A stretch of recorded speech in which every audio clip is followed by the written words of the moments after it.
मेरी कहानी का शीर्षक है शुक्राना। एक पक्षी था जो रेगिस्तान में रहता था, बहुत बीमार, कोई पंख नहीं, खाने पीने के लिए कुछ नहीं, रहने के लिए कोई आश्रय नहीं था। एक दिन एक कबूतर उधर से गुजर रहा था। उस बीमार और दुखी पक्षी ने कबूतर को रोका और पूछा, तुम कहाँ जा रहे हो? उसने उत्तर दिया, मैं स्वर्ग जा रहा हूँ। बीमार पक्षी ने कहा, कृपया मेरे लिए पता करें कि मेरी पीड़ा कब तक समाप्त हो जाएगी। कबूतर ने कहा, निश्चित ही मैं पता करूंगा। कबूतर ने इतना कहकर बीमार पक्षी से विदा ली। कबूतर स्वर्ग पहुंचा और प्रवेश द्वार पर देवदूत को बीमार पक्षी का संदेश दिया। देवदूत ने कहा, पक्षी के जीवन में अगले 7 वर्ष तक इसी तरह कष्ट लिखा हुआ है। उसे ऐसे ही 7 वर्ष कष्ट भोगना पड़ेगा। तब तक उसके जीवन में कोई खुशी नहीं है। कबूतर ने कहा, जब बीमार पक्षी यह सुनेगा तो वह निराश हो जाएगा। क्या आप इसके लिए कोई उपाय बता सकते हैं? देवदूत ने उत्तर दिया, उससे कहो कि इस वाक्य को हमेशा बोलता रहे, इन सब के लिए भगवान तेरा शुक्र है। वापसी पर जब वह बीमार पक्षी कबूतर से फिर मिला तो कबूतर ने उस स्वर्गदूत का संदेश दिया। 7-8 दिनों के बाद कबूतर जब फिर उधर से गुजर रहा था तब उसने देखा कि पक्षी बहुत खुश था। उसके शरीर पर पंख उग आए थे। उस रेगिस्तानी इलाके में एक छोटा सा पौधा लगा हुआ था।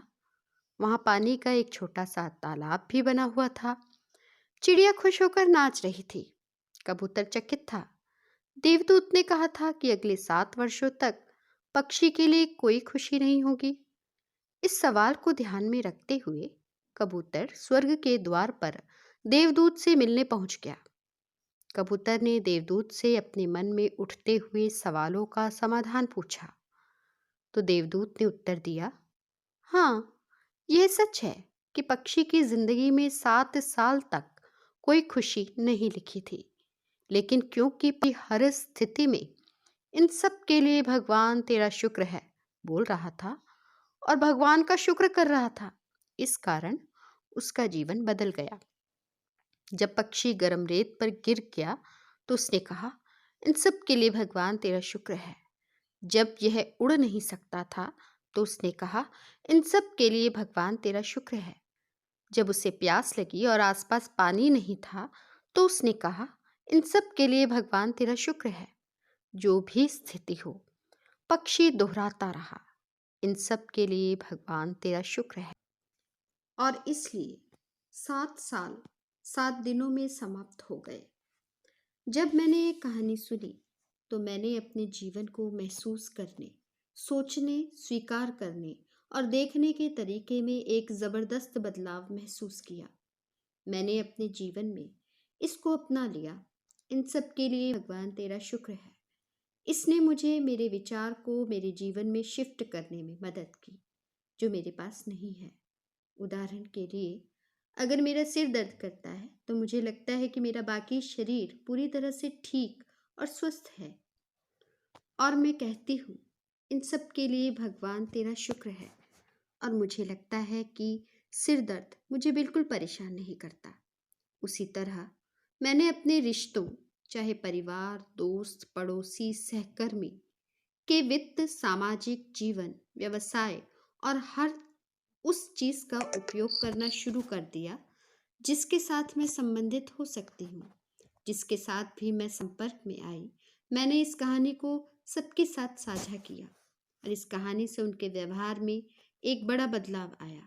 इस भगवान के शुक्राने का मेरे जीवन पर वास्तव में गहरा प्रभाव पड़ा। मुझे लगने लगा कि मैं कितनी धन्य हूँ, मैं कितनी खुश हूँ जीवन कितना खुश है।